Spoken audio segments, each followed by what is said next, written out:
오늘은 디모데후서 4장 6절부터 8절까지 말씀을 함께 보겠습니다. 전제와 같이 시작. 전제와 같이 내가 벌써 부어지고 나의 떠날 시각이 가까웠도다. 나는 선한 싸움을 싸우고 나의 달갈 길을 마치고 믿음을 지켰으니 이제후로는 나를 위하여 의의 면류관이 예비되었으므로 주 곧 의로우신 재판장이 그날에 내게 주실 것이며 내게만 아니라 주의 나타나심을 사모하는 모든 자에게 도니라. 아멘. 오늘은 디모데후서 4장 6절부터 8절을 본문으로 해서 바울의 마지막 신앙 고백, 바울의 마지막 신앙 고백. 큰 소리로 한번 따라하겠어요? 바울의 마지막 신앙 고백이란 제목으로 하나님 말씀을 함께 살펴보겠습니다. 보통 우리가 이야기할 때에 제일 빠른 새를 뭐라고 해요? 눈 깜짝할 새. 요즘 이제 다른 새도 한 마리 나왔는데 눈 깜짝할 새보다 비슷하게 빠른 새가 있는데 금새라는 게 나왔어요. 이제. 금새. 2023년 1월달 우리가 첫 안식일을 시작한 지도 엊그제 같은데 금새, 눈 깜짝할 새. 오늘 2023년 12월 30일 마지막 안식일을 맞이했습니다. 지난 1년 동안 믿음 안에서 끝까지 오늘 여기까지 오신 여러분 모두를 환영하고 하나님께서 또 새로운 해에도 한결같은 믿음으로 여러분 모두가 믿음의 정진을 거듭하게 되기를 바랍니다. 이 논어에 새가 죽으려 할 때는 그 울음소리가 슬프고 사람이 죽으려 할 때는 그 말이 착하다. 이 논어에 나오는 말입니다. 사람이 마지막으로 남기는 말은 그 사람의 가치관과 그 사람의 일생을 압축해서 보여주는 겁니다. 그 사람이 어떤 인생을 살아왔느냐 하는 것은 그 사람이 어떤 마지막 말을 남기느냐에 의해서 우리가 짐작할 수 있다는 거예요. 이순신 장군은 죽으면서 무슨 말을 남겼어요? 노량해전에서 이 일본의 조총을 가슴에 맞아서 이제 죽으면서 나의 죽음을 알리지 말라. 나의 죽음을 알리지 말라. 나의 죽음을 알리지 말라는 것은 어떤 의도로 해서 그렇게 말을 했을까요? 아군이 알면은 사기를 잃어버리고 적군이 알면은 사기가 진작되기 때문에 나의 죽음을 알리지 말라. 마지막 죽는 순간까지도 그는 조국을 생각한 것을 볼 수가 있습니다. 우리가 잘 아는 이 벤자민 프랭클린이라는 사람은 마지막 침대에 죽어갈 때에 딸이 아빠 좀 편하게 돌아 누워 보라고 이야기할 때 죽는 사람에게 쉬운 일이란 없단다. 죽는 일이란 쉬운 일이 없단다. 마지막 남긴 말이죠. 사람이 요즘 무슨 운동해요 하면은 숨쉬기 운동한다 하는 말을 하는데 근데 가장 쉬운 운동이 숨쉬기 운동인데 마지막 죽는 사람에게는 숨쉬기 운동을 못 해서 죽습니다.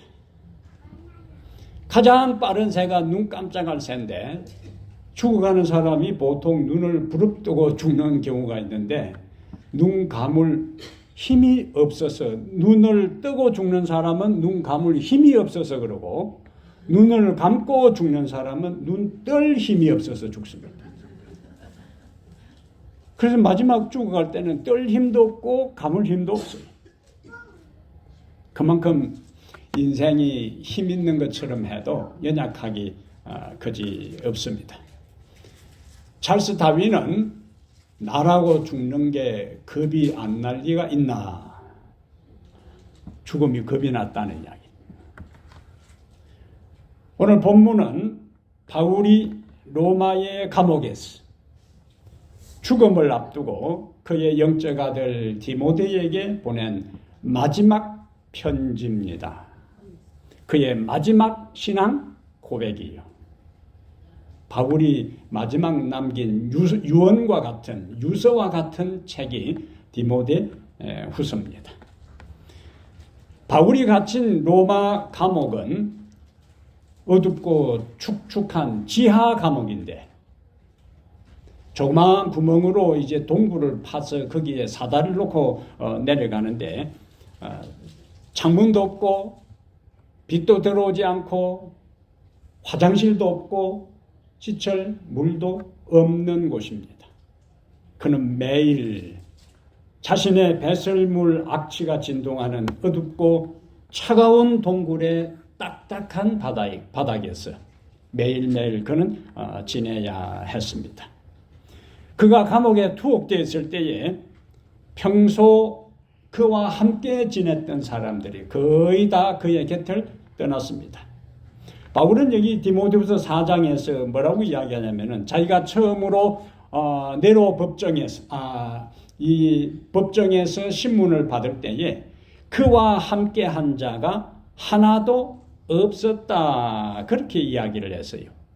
디모데후서 4장 16절에 내가 처음 변명할 때에 나와 함께 한 자가 하나도 없고 다 나를 버렸다. 평소에 그를 따르고 은혜를 입었던 사람들이 결정적으로 바울이 힘들 때에 그를 버리고 하나도 그 곁에 없었다 그랬어. 그럼에도 불구하고 바울은 오늘 마지막 그의 이 설교와 같은 인생의 마지막 고백에서 하나님을 원망하지도 않았고 자신을 버리고 떠난 인간들에 대해서도 원망하지 않았어요. 자신의 삶을 후회하거나 곧 닥칠 죽음을 두려워하지도 않았습니다. 오히려 자신의 사명을 다했다고 신앙을 고백하고 주께서 그에게 주실 상급을 기대하며 확신을 가진 모습을 오늘 본문에서 확인할 수 있습니다. 이러한 바울의 마지막 신앙 고백은 2023년 12월 30일 마지막 안식일에 하나님은 이러한 다윗의 마지막 신앙 고백을 통해서 우리에게 어떤 교훈을 주시는가 하는 것을 몇 가지 살펴보겠습니다. 첫 번째는 자신을 제물로 여겨 언제나 떠날 준비를 하라. 6절에 보면은 전제와 같이 내가 벌써 부어지고 나의 떠날 시각이 가까웠도다. 여기 6절에 전제 나와요. 옛날 성경에는 관제와 같이 부어지고 하는 걸 보니까 뭘 짐작할 수 있겠어요? 전제, 번제, 속건제, 속제제 그 여러 제사 종류 중에서 전제 나오는데 부어지고 하는 걸 보니까 이거는 일반 제물이 아니고 붓는 제사입니다. 붓는 제사. 희생 제물을 이 제단에다가 두고 그 다음에 그 제물 위에다가 어떤 경우에는 포도주를 그 위에 부었어요. 그것이 전제입니다. 전제. 포도주를 이렇게 하나님께 붓는 거예요. 그래서 요즘도 시골에서 어떤 공사를 할 때는 제사를 드리는데 제주가 술을 따라서 옆에다가 여기저기다가 이렇게 부어요. 그것처럼 성경시대에도 제물 위에다가 포도주를 부어서 그리고는 그 제물을 희생제물을 태웠습니다. 그걸 뭐라고 부른다고요? 전제라 그랬어요. 바울은 사실 지금까지 자신의 삶을, 자신의 몸을 로마서 12장 1절에 나오는 것처럼 산 제물로 하나님께 드렸어요. 그런데 전제는 계속 붐에는 더 이상 그릇에 포도주가 남아있을 수 없어요. 그것은 모래시계처럼 시간이 지나면 위에 있던 모래가 다 빠져 내려오는 것처럼 바울은 이미 로마 황제에 의해서 사형 선고를 받았기 때문에 점점 죽음에 접근하고 있는 것을 전제와 같이 벌써 내가 어떻게 되고 부어지고 진행형이에요. 부어지고 그의 생명이 점점 경각간에 달려있는 모습을 그렇게 설명을 하고 있습니다. 곧 그가 처형당할 시간이 다가오고 있는 거예요. 바울은 이러한 고백 후에 곧 처형을 당하는데 사도행전 511페이지에 바울의 최후의 모습을 이렇게 설명합니다. 사도는 불확실성이나 두려움으로서가 아니요. 어떻게? 즐거운 희망과 사모하는 기대감으로 위대한 내세를 바라보고 있었다. 그는 순교의 장소에 설 때에 형리의 금이나 곧 그의 피를 받을 땅을 보지 아니하고 그 여름날에 조용하고 푸른 하늘을 통하여 뭘 바라보았다? 영원하신 하나님의 보좌를 바라보았다. 바울은 전제라는 제사처럼 자신의 인생 전부를 하나님께 다 쏟아 부었어요. 그리고 마지막 그의 최후의 시간에 자신의 피를 흘릴 땅도 자신의 목을 자를 형리의 칼도 보지 아니하고 영원하신 하나님의 보좌를 바라보았다. 이것이 바울의 마지막 순교당하기 직전의 최후의 모습입니다. 바울은 전제와 같이 내가 벌써 부어지고 그 다음에 무슨 표현을 했냐면은 나의 떠날 시각이 가까웠도다. 떠날 시각이 가까웠다 하는 표현은 죽음이 가까우고 있다 하는 이야기. 그런데 이 헬라어에서는 이 떠남이라 하는 이 단어가 몇 가지 중요한 의미를 갖고 있는데요. 떠남이라는 단어는 원래 쟁기나 수레에 짐승을 연결해서 끌고 가잖아요. 근데 떠남이라 하는 것은 그것을 분리시키는 거예요. 수레나 쟁기로부터 수레를 끌고 쟁기를 끄는 짐승을 떼어놓는 것을 가리켜서 떠남이라 그랬고, 또 떠남이라는 단어가 어떤 경우에 사용되었냐면은 군인들이 들판에서 막사를 치고 전장에 나가 싸우고는 이제 전장이 다 끝난 다음에 고향으로 돌아가기 위해서 막사를 철거할 때 그 텐트를 묶었던 줄을 푸는 것을 떠남이라 그랬어요. 그리고 떠남이라는 이 단어는 배를 항구에 정박했다가 다른 곳으로 출항하기 위해서 닷줄을 푸는 것, 이것을 떠남이라 그랬습니다. 그러면 바울의 삶에 나의 떠날 시각이 가까웠다는 이 고백은 자신이 지금까지 복음의 전선에서 싸우다가 이제는 그 모든 짐을 내려놓고 하늘 항구를 향해서 그가 이제 떠나는 것에 대한 설명이 떠날 기약이 가까웠도다라는 표현 속에 포함되어 있는 의미가 되겠습니다. 인생은 떠남이다. 인생은 떠남이다. 이 말 속에 여러 의미가 포함되어 있습니다. 인생은 떠남이다. 우리는 이 땅에 머물 시간보다 오늘 여기에 참석한 분들은 여기 하늘이 외에는 떠날 시간이 가까운 사람들이, 살아온 시간보다 살아갈 시간이 적게 남아있는 사람들이, 그것이 현재의 우리의 처한 현실입니다. 그러므로 우리는 죽음으로 이 땅을 떠날 사람들이고, 혹시 하나님께서 은혜를 베푸셔서 우리가 죽기 전에 예수님이 오시면은 살아서 이 땅을 떠날 사람들이에요. 그러니까 어쨌든 죽어서 이 땅을 떠날 사람들이고, 그 전에 예수님이 오시면은 살아서도 이 땅을 떠날 사람들이. 떠날 사람은 내가 언젠가는 떠날 사람이라고 생각할 때는 현재 있는 곳에 애착을 갖거나 집착하지 않습니다. 그러므로 우리는 죽음으로 이 땅을 떠나든지 주님의 재림으로 떠나든지 이 땅을 떠날 사람들이기 때문에 우리의 신분을 언제나 나그네요, 행인이요, 길손이요, 순례자로 생각하고 떠날 준비를 하고 살아가게 되기를 바랍니다. 아멘. 언젠가는 떠날 사람들, 영원히 함께하지 않습니다. 우리와 함께 있는 사람도 함께하지 못하고 우리가 살아가는, 발을 딛고 살아가는 이 땅의 모든 것도 우리가 영원히 함께 있지를 못해요. 떠날 사람입니다. 그래서 인생은 떠남이다. 인생은 떠남이기 때문에 떠날 준비를 하고 살아가는데, 죽음을 준비하고 떠날 준비요, 그리고 예수님의 재림을 준비하며 살아가는 성도들 되기를 바랍니다.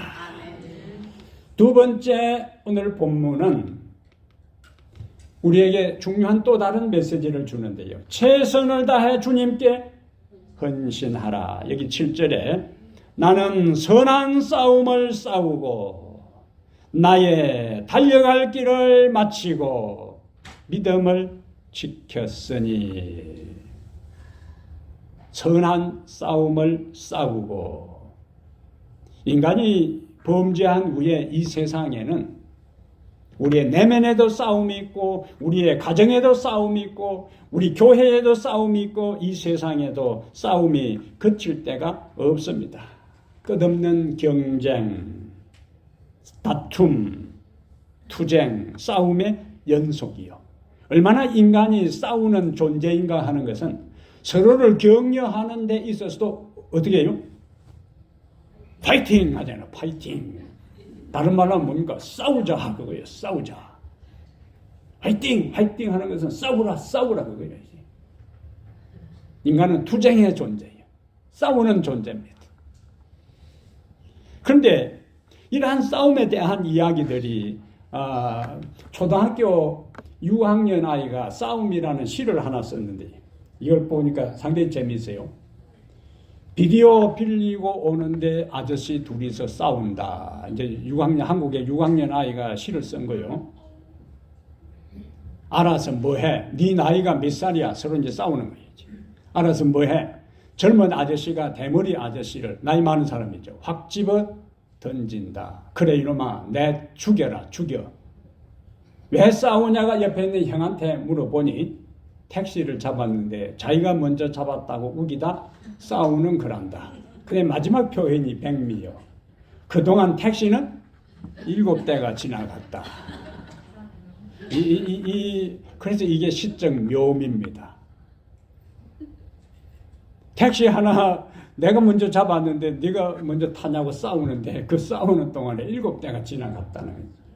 어린아이의 눈에 비친 어른들의 모습을 시적으로 표현을 한 겁니다. 근데 바울은 이렇게 사소한 것, 하찮은 것, 어쩌면 별것 아닌 이러한 것을 위해 싸우지 않았어요. 바울은 자신이 선한 싸움을 싸웠다고요.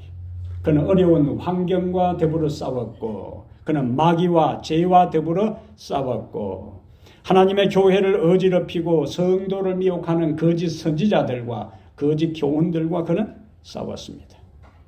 근데 우리가 예수님을 믿기 전보다 예수님을 받아들이고 난 다음에 우리의 마음속에 영적 싸움은 더 치열하게 전개됩니다.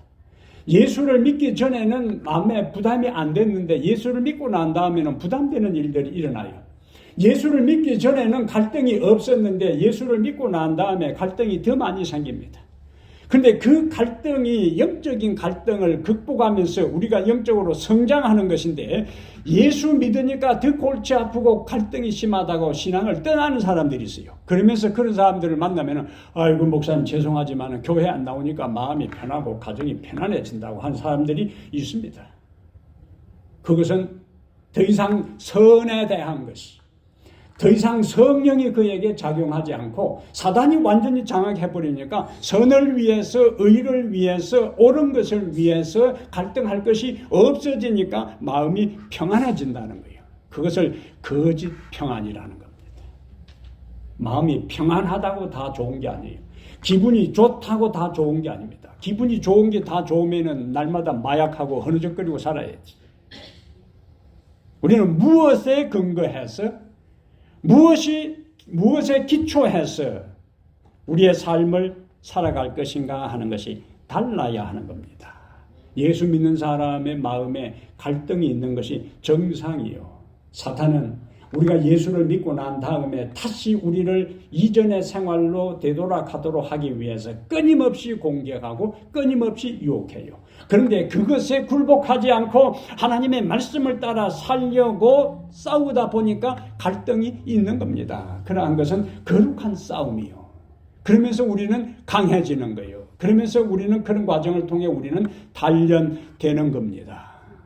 갈등과 고민은 우리가 진리와 이 거짓 사이에서 올바른 것을 선택하도록 하는 성령의 음성이 있기 때문에 갈등을 겪는 거예요.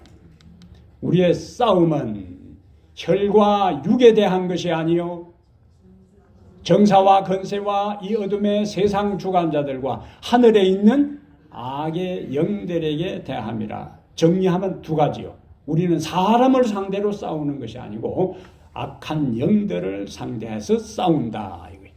그런데 종종 우리는 악한 영들과는 싸울 생각을 안 하고 사람하고 싸울 생각을 하는 거예요. 우리의 싸움은 사람을 상대로 싸우는 게 아니에요. 우리의 싸움은 악한 영들과의 싸움입니다.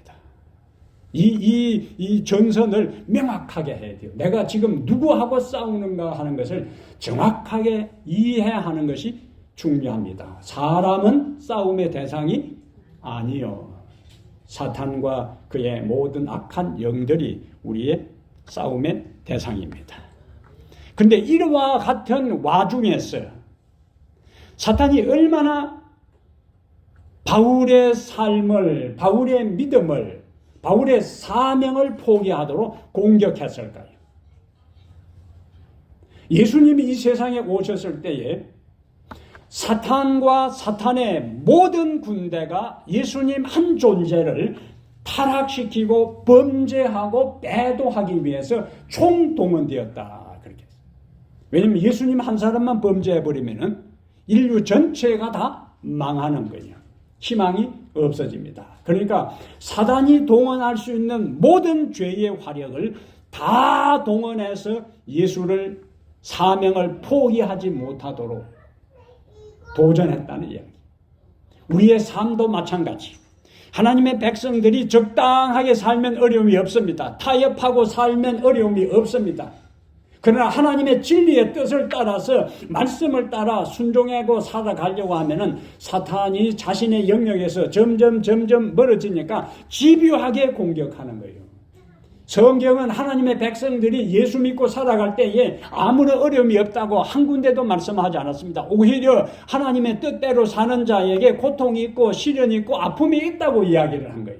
우리는 그 아픔을 통과해서 정복하고 이기는 것이 중요한 것이지 내 인생에 아무런 어려움이 없어서 타협하고 살다가 망하는 것이 우리가 가야 할 길이 아니라는 겁니다. 진리에 대한 명확한 이해가 우리에게 필요해요. 바울의 앞을 수많은 어려움이 막고 있었지만은 그는 자신이 달려갈 길을 마치고 믿음을 지켰다고 했어요. 그의 사명을 포기하는 일이 그의 믿음을 포기하게 만드는 수많은 시련을 당했는데 얼마만큼 많은 시련을 당했는가? 고린도서 11장 23절부터 27절에 바울은 이렇게 고백합니다. 내가 수고를 넘치도록 하고 그 다음에요. 옥에 갇히기도 더 많이 하고 한두 번 갇힌 것도 아니에요. 매도 수없이 맞고 여러 번 죽을 뻔하였으니 저 중에 하나만 해도 우리는 벌써 떠날 사람이에요. 예? 게다가 유대인들에게서 40에 하나 감한 매를 5번 맞았으며 근데 유대인들 모세법에 의하면 매를 몇 대까지 때릴 수 있느냐? 40대까지 때릴 수 있어요. 근데 저기 보니까 40대가 아니고 40에 하나 감한 매를 5번 맞았다 했어요. 39대까지 때렸어요. 왜냐하면 41대를 때리면 때린 사람이 맞아야 돼요. 그래서 혹시 잘못할 줄 모르기 때문에 39대까지만 때립니다. 그래서 40에 하나 감한 매를 5번 맞았다. 저거는 기절합니다. 제가 군대에서 안실 문제 때문에 이 마대로 10개 맞는데요. 진짜 견디기 힘들어요. 그것도 덩치 큰 놈이 심고 그것을 때릴 때 그냥 한 서너 대 맞으니까 그냥 진짜 견디기 힘듭니다. 10대 맞아도 나중에는 다리를 질질 꺼야 되는 상황인데 저기는요 40에 하나만 가는 매를 5번 맞았으며 또 3번 태장으로 맞고 1번 돌로 맞고 그 다음에 3번 파선하고 일주야를 깊은 바다에서 지냈으며 저 중에 하나만도 우리는 떠납니다. 그 다음에 여러 번 여행하면서 강의 위험과 강도의 위험과 동족의 위험과 이방인의 위험과 시내의 위험과 광야의 위험과 바다의 위험과 거짓 형제 중에 위험을 당하고 위험이 몇 개요. 또 수고하여 애쓰고 여러 번 자지 못하고 줄이며 목마르고 여러 번 굶고 춥고 헐벗었노라. 바울이 경험한 일. 근데 바울은 오늘 뭐라고 고백하는가? 내가 선한 싸움을 싸우고 나의 달려갈 길을 마치고 뭐 했다고요? 믿음을 지켰다고요. 믿음을 지켰다고요. 오늘 우리의 삶에 있어서 크고 작은 어떤 시련들을 경험할 때에 예수 믿어도 소용없다고 떠날 생각들이 눈꼽만큼이라도 드는 그 순간에 바울을 기억하시기를 바랍니다. 예? 바울을 생각하세요. 모든 사람이 바울 같은 경험을 하는 게 아니에요. 그러나 크고 작은 어려움은 신앙의 삶에 반드시 있습니다. 예수 믿어도 이런 어려움이 있다 믿어서 뭐 하겠느냐 생각하지 말고 이것은 내가 하늘로 가까이 가는 찬미가 가사처럼 이 풍랑 까닭에 더 빨리 갑니다. 그러한 신앙의 차원 높은 믿음을 가지고 인생을 사는 것이 필요해요. 중간에 포기하지 말아야 합니다. 중도 하차하지 말아야 합니다.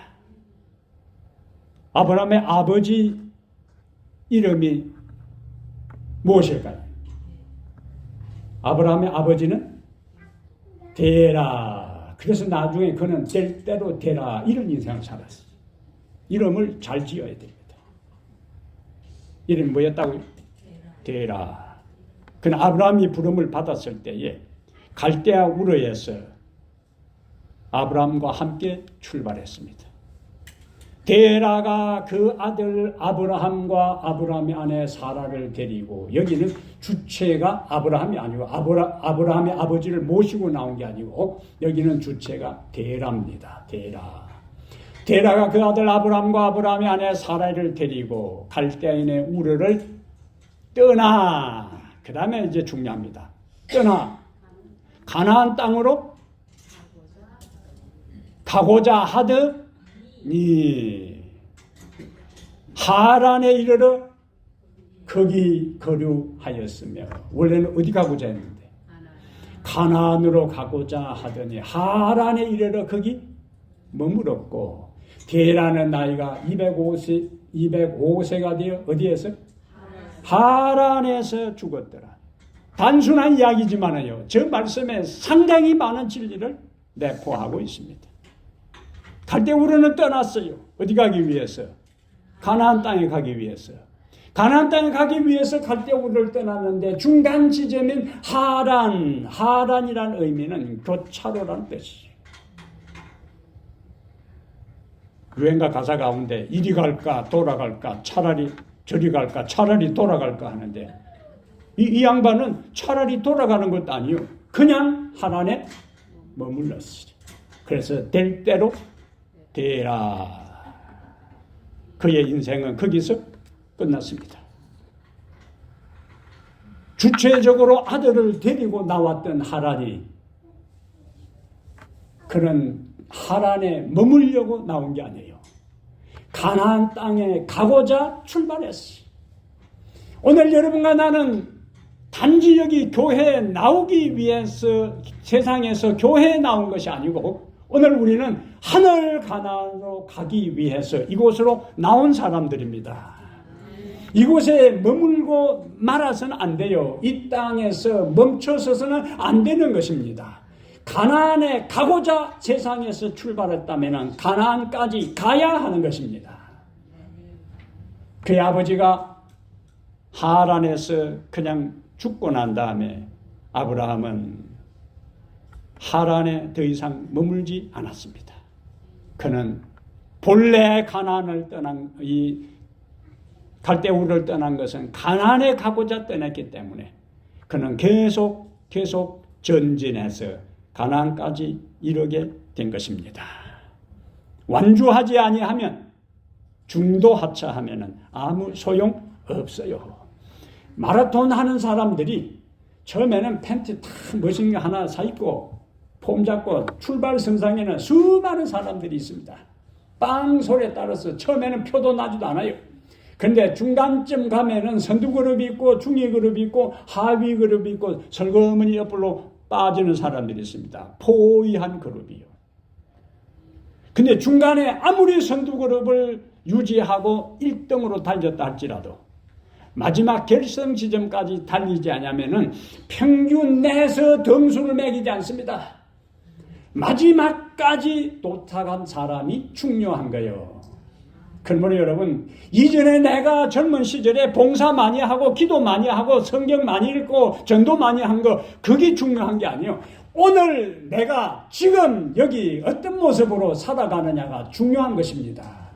그리고 그 믿음의 연장선에서 하늘 결승 지점에 예수님께서 흰 테이프를 들고 결승 지점에 설 때에 그것을 통과해야 돼요. 이런저런 이유로 신앙을 포기하고 떠나는 사람들이 많이 있습니다. 그 일은 어제 오늘의 일이 아니고 예수님 당시에도 그랬어요. 요한복음 6장 66절에 그때부터 그의 제자 중에서 군중이 아니요. 누구라고요? 제자 중에서 그 다음에 많은 사람이 떠나가고 예수님을 열심히 따랐던 사람들이 가르침을 부지런히 받았던 사람들이 일반 민중들이 아니었습니다. 어중이 떠중이들이 아니었어요. 제자 중에서 많은 사람이 떠나가고 다시 그와 함께 다니지 아니하더라고요. 떠나는 제자들의 뒷모습을 수많은 사람들이 밀물처럼 왔다가 썰물처럼 빠져나가는 그 뒷모습을 예수님께서 지켜보시다가 자기 주변에 누가 남아있느냐 보니까 12명의 제자들이 남아있어요. 그 제자들에게 예수님께서 말씀합니다. 너희도 가려느냐? 베드로가 대답합니다. 주여, 영생의 말씀이 주께 있사오니 우리가 누구에게로 가오리까? 우리가 주는 하나님의 거룩하신 자인 줄 믿고 알았삼나이다. 이 베드로의 고백이 여러분 모두의 고백이 되기를 바랍니다. 아직 우리의 신앙 여정은 끝나지 않았습니다. 달려갈 길이 남아 있습니다. 중간에 포기하고 주님을 떠나지 말고 히브리 12장 1절에 있는 말씀처럼 주님을 바라보며 인내로서 꾸준히 포기하지 말고 사명의 길, 믿음의 길을 달려가게 되기를 바랍니다. 그리고 우리의 인생이 끝나는 그날 내가 선한 싸움을 싸우고 달려갈 길을 마치고 믿음을 지켰다고 간증하는 무리에 속하게 되기를 바랍니다. 세 번째로 오늘 바울은 그의 마지막 신앙 고백을 통해서 4장 8절에 이제후로는 나를 위하여 의의 면류관이 예비되었으므로 주곧 의로우신 재판장이 그날에 내게 주실 것이며 내게만 아니라 주의 나타나심을 사모하는 모든 자에게 도니라. 아멘. 세 번째 바울의 신앙 고백을 통해서 하나님께서 우리에게 말씀하시는 것은 영광스러운 미래를 소망하라.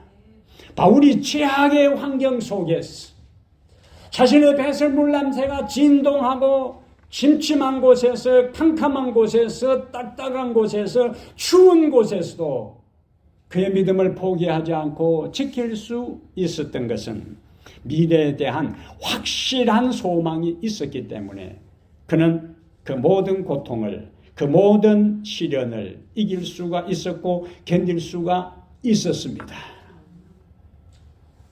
죄 없는 바울은 왜 지금 이 바울이 의로우신 재판장이라고 예수님을 설명하고 있을까요?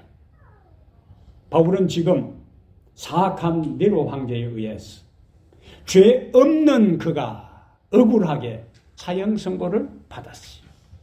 죄 없는 그가, 잘못한 것이 없는 그가 세상 최고 법정에서 사형 선고를 받았습니다. 세상 최고 법정, 대법원에 해당되는 황제의 법정에서 사형 선고를 받았기 때문에 더 이상 바울이 하소연할 데가 없습니다. 바울의 운명은 지상에서는 끝났어요. 그러나 바울은 영광스러운 미래를 바라보면서 의로우신 재판장 예수님께서 내가 지금 이 세상에서는 사악한 네로 황제에 의해서 무죄한 내가 사형 선고를 받아 억울하게 죽는다 할지라도 의로우신 예수님께서 그날에 나의 삶이 의로웠다는 것을, 나의 삶이 죄가 없었다는 사실을 우주 앞에 새롭게 재심하여 선포할 것을, 선고할 것을 그는 믿었기 때문에 그의 믿음에서 이탈되지 아니한 것입니다. 자신의 모든, 그래서 이 세상에서는 우리가 이 세상에서 본의 아니게 오해를 많이 받을 수도 있습니다. 이 세상에 억울한 누명을 쓸 수도 있어요. 억울한 말을 들을 수도 있습니다. 억울한 대접을 받을 수도 있습니다. 그 세상 구조요. 예수님이, 완벽하신 예수님도 거짓말 한 번 하지 않고 생각까지라도 죄를 범하지 않는 예수님도 이 세상에서 온갖 모욕을 당하시고 온갖 모함을 다 당하시고 온갖 억울한 이야기를 다 들으셨어요. 하물며 허물이 있고 약점이 있고 문제가 있고 결함이 있는 우리들에게 있어서 내 주변의 사람들에게 억울한 이야기, 억울한 대접, 억울한 취급을 받는 것이 많은 것은 피할 수가 없습니다. 그때 뭘 기억하라고요? 의로우신 재판장 예수님께서 나의 모든 억울함을 풀어주실 것이라고 그날을 바라보며 오늘의 모든 것을 감당하고 견뎌나가시기를 바랍니다. 예수님은 억울함을 풀어주는 것뿐만 아니라 그런 삶을 살아온 충성한 자에게 의의 면류관을 주시겠다고 약속을 하셨어요. 한국에 태릉 삼육대학 옆에 이 태릉 선수촌이 있어요. 이 태릉 선수촌이 있는데 제가 대학 다닐 때에 새벽에 삼육대학 뒤쪽 호수에 기도하러 올라가면은 선수들이 불암산을 뛰어오르면서 운동하는 게 있습니다. 얼마나 지옥 같은 훈련을 받는지를 몰라요. 그들의 훈련은 상상을 초월합니다. 근데 왜 그들이 그렇게 피지땀을 흘리면서 혹독한 훈련을 감당해 갈까요? 할머니 옆에 앉아있으라. 할머니 옆에 가있어. 예. 자, 그들이 혹독한 훈련을 감당하는 것은 뭡니까? 금메달을 따기 위해서 그런 거죠. 금메달. 금메달을 따기 위해서 그렇게 혹독한 훈련을 감당하는데 금메달을 따면은 국가로부터 6,300만 원을 받습니다. 작년에 이제 6만 불이죠. 그리고 매달 1,000불, 약 100만 원씩 받습니다. 죽을 때까지. 거기다가 이제 또 포상금이 따로 있는데 해패별로 양궁 같으면은 금메달을 따면은 3억, 약 30만 불을 상금으로 받습니다. 이것 하나 바라보면서 명예와 물질적인 이것 하나 보면서 그들은 혹독한 훈련을 감수하는 거예요. 그런데 세상이 주는 것은 우리의 죽음과 더불어 모든 것이 끝납니다. 그러나 주님이 주는 것은 영원한 거예요. 우리가 주목하는 것은 보이는 것이 아니요 보이지 않는 것이니, 그 다음에요, 보이는 것은 잠깐이요 보이지 않는 것은 영원함이라. 하나님이 자기를 사랑하는 자들을 위하여 예비하신 모든 것은 눈으로 보지 못하고 귀로 듣지 못하고 사람의 마음으로 생각하지 못하였다 함과 같으니라. 이 말씀을 믿고, 그러므로 사랑하는 여러분, 이 말씀을 믿고 자신을 제물로 여겨 언제나 떠날 준비를 하고 최선을 다하여 주님께 헌신하며 영광스러운 미래를 소망하며 살아가는 성도들이 되기를 이 시간에 간절히 바랍니다. 오늘 여기까지 우리를 인도하신 에베네셀 우리 하나님이시여, 주님을 찬양합니다. 주님께 영광을 돌립니다. 여전히 우리와 함께 하시는 임마누엘 하나님을 찬양합니다. 그리고 앞으로의 우리의 인생이 끝날 때까지 함께 하실 여호와 이레의 하나님을 찬양합니다.